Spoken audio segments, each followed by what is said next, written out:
Hello everyone, welcome to Painting Crafty. If you're new here, my name is Melanie. Welcome to my channel. And if you are a returning art and craft friend, I'm so glad you're joining me because today I want to show you an adventure I'm taking into doing some Prim crafting.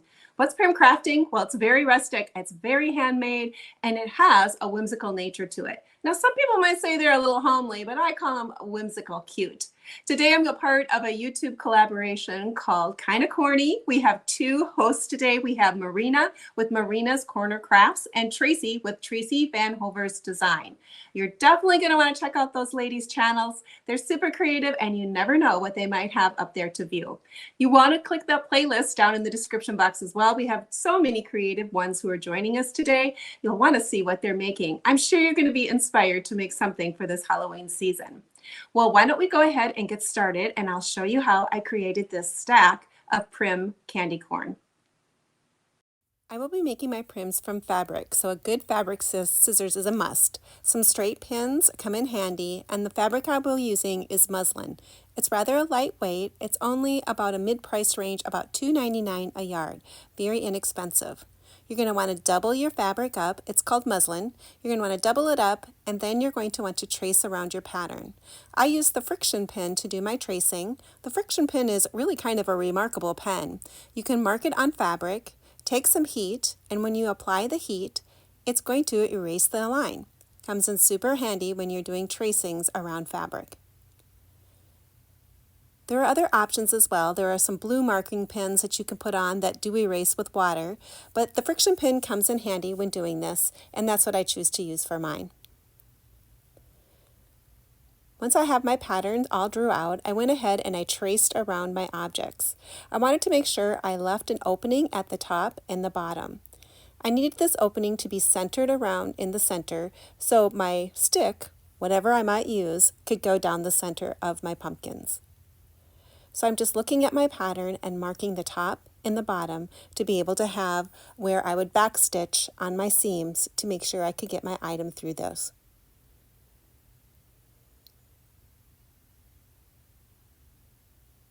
Straight pins is what you're going to need next. You're going to want to just go ahead and pin your fabric together.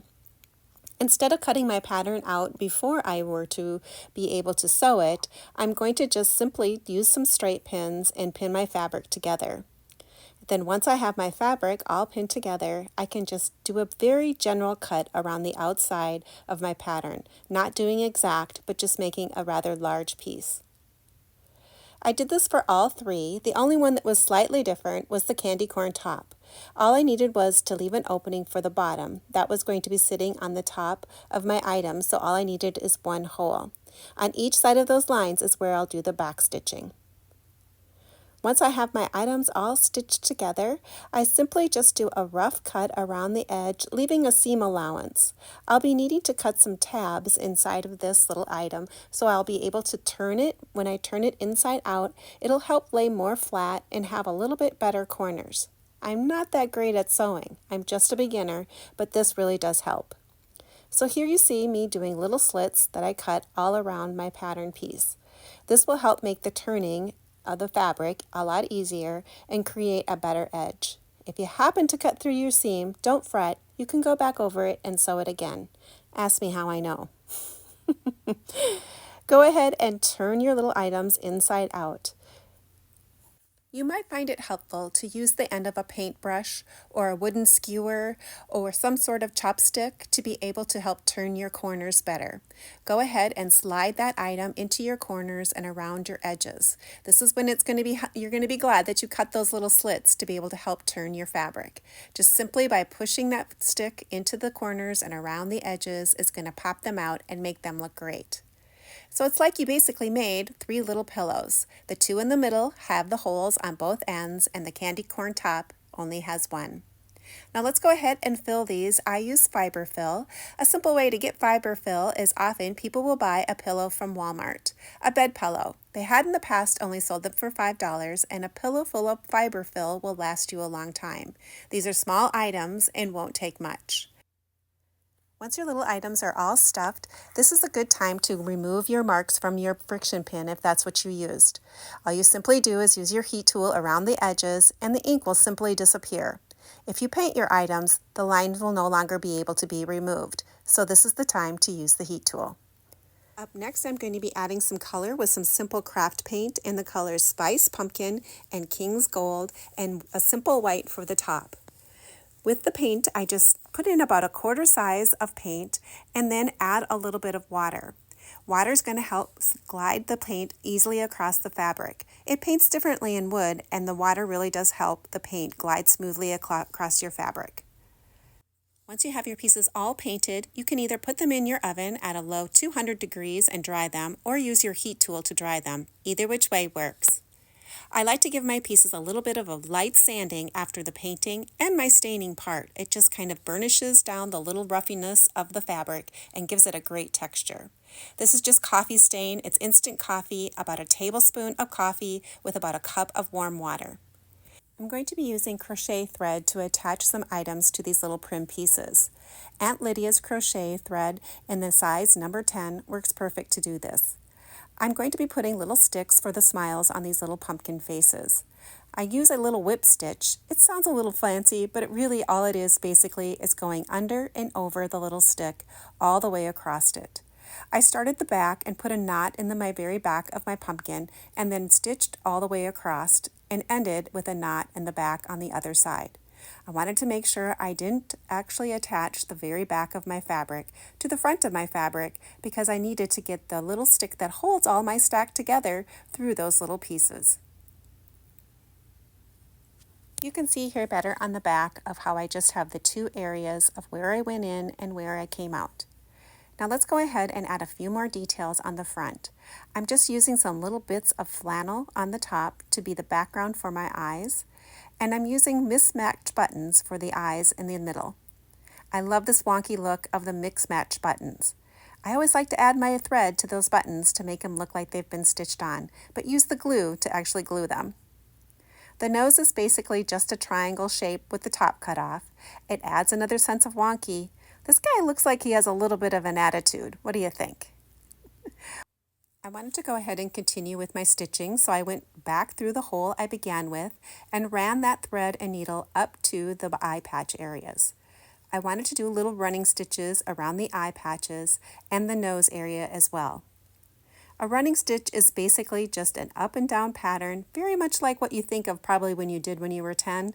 That's how you're going to stitch these as well. When you finish with that eye area, bump over to your nose by simply going between your areas, not coming through the back, but going through the pillow area to go ahead and start stitching around the nose. And again, just using that simple up and down pattern. Once you have your nose and your eye areas all done, go back through a hole again into the back and tie a knot. Kind of the look for Prims is to have as little bit of a knotting on the back as you can. This area here does have two. Normally you would try to have one, but this area has two because I need to be able to put that stick up through the middle of my pumpkin, and I need to have room to be able to do so. I'm going to continue the same look on my orange pumpkin. I simply changed out the fabrics and added different buttons to my eyes.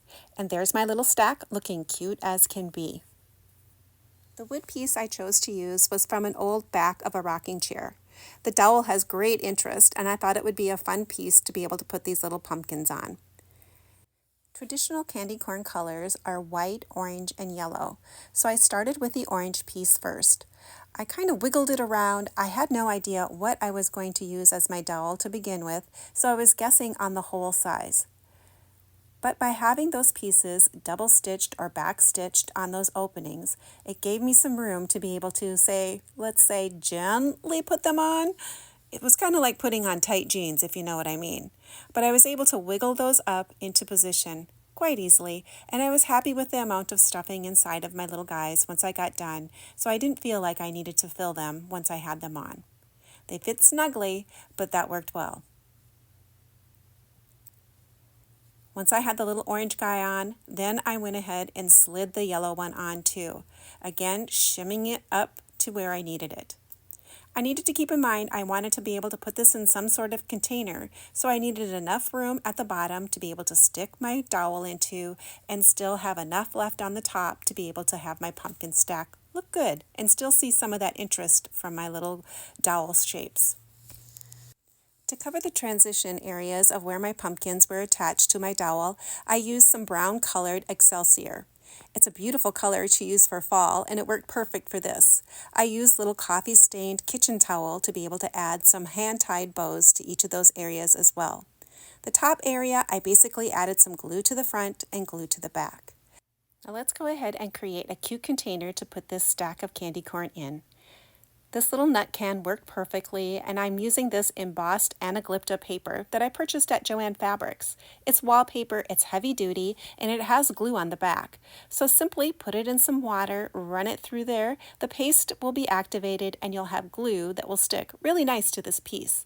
You'll want to fold it over on top of each other, just like a regular wallpaper. It's called booking your wallpaper. It's going to activate the glue, and it'll work really well. To go ahead and put my styrofoam in, my foam to be able to stick my dowel in, I used some of this clear glue and then added a little bit of hot glue for a quick tack. It should work perfectly and hold it really well. Once my paper had set for just a little while, I was able to put it on there. It was really nice because there was glue all over my paper. I didn't have to worry about having any gaps. I just simply put my paper on and then smoothed it down with my hands, not trying to stretch it too much, and overlapped my paper. Now you could cut the seam there, but I just decided to leave it the way it was and just simply use my fingers and smooth down any bumps that might be there. I wanted to add a bow to the very top of this, so I chose some fabrics that match the candy corn colors on the bottom, and I actually put them in coffee stain and baked them in my oven to give them even more of an aged look. Again, the low temperature, you can easily bake your fabric in your oven. I also baked some baker twine at the same time, adding the coffee stain to it as well. I wanted to make sure everything had that age distressed look. So I started with the yellows and I just folded it back and forth. I didn't go any wider than my bow dabra. The bow dabra is super handy in making bows, especially for me because I don't consider myself a great bow maker. This layer, I'm putting a little bit of that brown Excelsior in and then putting some more of that kitchen towel that was stained with the coffee on the next layer. This is the time you can bring up that baker's twine and give it a knot. Super helpful, like having an extra hand. The bow dabber was well worth the money that I spent in helping me make bows. You just give it a nice little tight pull and voila, you have a little bit of a messy bow. It's not perfect, but it does suit this prim look perfectly. I attach it to the top with using a little bit of hot glue, and I had a big old button that I went ahead and I laced with a little bit of burlap in the middle, a burlap thread, and that's how I topped it off. Now my can was all dry. It took about 24 hours for the glue to be really dry underneath, and I'm just using some black chalk paint. I ended up using 2 layers because the paper is so textured. I wanted it to look rusty, so I got out my cinnamon and did the rusting trick. I hadn't done this a while, and I forget about how much I really do like this look and how convincing it really does look like rust. I went ahead and used my Liquitex glue. This dries really matte, but you can use any glue you want, whatever you like to use. I went ahead and used a chip brush to tap on my glue and then sprinkled the cinnamon right on my paper. And then I just rolled my can. I didn't want the cinnamon to be like all the way deep down into the crevices. I wanted it to kind of sit on top, be a little bit down below, and have a real irregular look. So once I had my cinnamon on, I tapped it in just a little bit, and then I continued around my can doing the same thing, rolling that cinnamon on that texture. At the end, I did take my finger and I put it in some of the glue and I tapped a little bit of that area down. Your rust or your cinnamon is going to look different where the glue is and where it isn't. It does create a very fun look. Once my rust was all dry, I took a little bit of paper sack, a little lunch sack. It makes the perfect sanding surface for something like this. So I used that to sand it back a little bit, and it burnished the top part of the black paint and actually brought the texture out even more. I wanted to bring some of the candy corn colors to my can as well. I took some of the coffee-stained kitchen towel and ripped a little piece and created a little bow on the front. I decided I only needed it to be simply crossed over once and added a little bit of glue to hold it on. I didn't really want a big bump there because I'm planning on using a large button and some more of that colorful bright and orange fabric to the front of my can.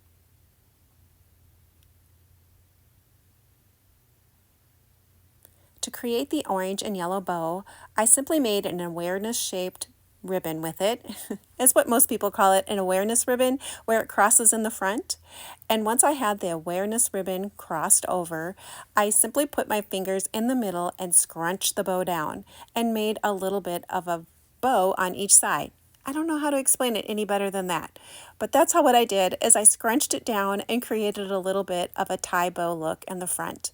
I glued it on the back, and then I put glue on my button, enough glue, and then that held the front of my ribbon bow down. Bow, ribbon. I'm not for sure what to call it. Anyway, the cuteness in the front. Let's go ahead and change the camera view so you can see how I put it together. You can see how the ribbon really does add that colorfulness to the front of the candy corn colors. Once I had all of those done, I simply took my piece, doesn't that look cute, and I simply slid it down into the hole. Now this would be able to hold probably by itself. It held fairly well, but I do have two kitties, Mr. Otis and Mr. Milo, and they are so curious they'd have this tipped over in no time. Plus I do have 4 grandchildren as well, and sometimes things can get pushed over easily. So I thought I'd add a few of those little rocks inside of my can just to add a little bit of weight. And I was kind of surprised, I guessed just right of how many put in there. I didn't really want to see the rocks in the end, so I had some more lunch sacks. I've been doing quite a few lunch sacks projects. If you would like to check out my video that I did using the lunch sacks to create the bust-out canvas for Halloween, I'll have that linked in the comments and give it a check. You can also make these from lunch sacks. You don't have to use fabric. If you'd rather use glue, you could use glue and lunch sacks to be able to create this project as well. The lunch sack just basically slid down inside and I pushed it around and covered up those rocks. It worked perfect for this. I wanted to add another layer because I'm all about the details. Sometimes I may go overboard and I add way too many things, but I do like the details. So I decided to use some of this creepy cloth that I bought last year after Halloween. Usually I keep my eye for it after Halloween and buy it when it's on clearance. This one has some coffee stain on it, and I thought that would look nice over the top of just the paper sack. Kind of added another layer of texture to all the little items that I've already created. I just tucked it around and it's looking better all the time and it's almost finished. So up next, it's time to get that glue gun out because I want to go ahead and take some more of that Excelsior. They have it in white, but this is, or a cream color, but this is kind of that rusty color, and it works great for fall. I just take little bunches of it and apply some glue at one end and then tuck it underneath that cloth area. It covers up the little ends quite well, and I love the silliness quality this brings. It's got a little bit of whimsical, it's unpredictable, and I love that silly quality that it brings to my pieces. I'd like to say a special thank you to our hosts, Traci and Morena, for putting this fun candy corn collaboration together. You definitely want to take some time and check out their channels. The links to their channels are inside of the description box, as well as take some time and click the playlist. You definitely want to go see what everyone's creating today. That's the fun thing about collaborations. It may be the same theme that everyone's creating, but there are so many options to be had when you're coming up with ideas. I'm sure you'll be inspired by something you see today.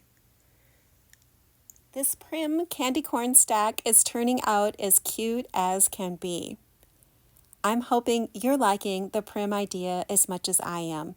If you love whimsy and you love rustic, this might be something you would like to create too. If you're new to my channel and you like to do arts and crafts, come on over and see what I have to offer. I'd love to have new subscribers. Ring the bell if you decide to subscribe so you get a notification anytime I put up a new video. Leave a comment and let me know if you think Prims might be something that could be in your future and you would like to create some too. Well, thanks everyone for hanging out with me for a while, and hopefully you'll come back and see me again, and next time you'll create right along with me.